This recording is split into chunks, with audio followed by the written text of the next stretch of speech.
European side, एक Siberia और एक ईस्टर्न रशिया।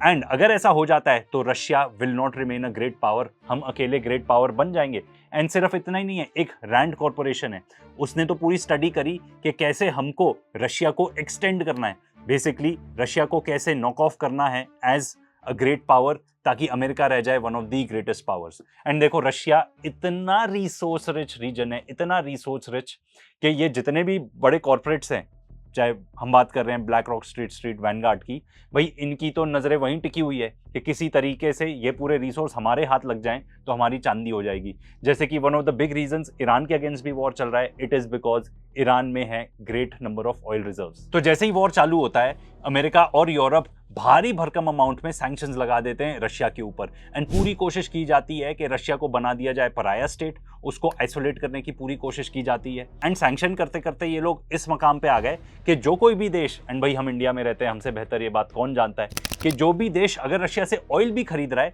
तो उनको भी सैंक्शन किया जाएगा। इसके अलावा जो रशिया से मेन पाइपलाइन जाती थी जो नेचुरल गैस सप्लाई करती थी टू यूरोप, जिसका नाम था नॉर्थ स्ट्रीम पाइपलाइन था, क्योंकि उसको फोड़ दिया गया। एंड जर्मन प्रेस ये बता रही है कि यूक्रेनियन इंसान था इस चीज के लिए रिस्पॉन्सिबल।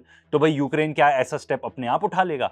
बिल्कुल भी नहीं, अमेरिका का फुल फ्लेजेड साथ रहा होगा। एंड ये बात हम बहुत डेफिनेट तरीके से कह सकते हैं, क्योंकि रशिया से आती थी सस्ती नेचुरल गैस, जिससे जर्मनी को बहुत फायदा होता था, यूरोप को बहुत फायदा होता था।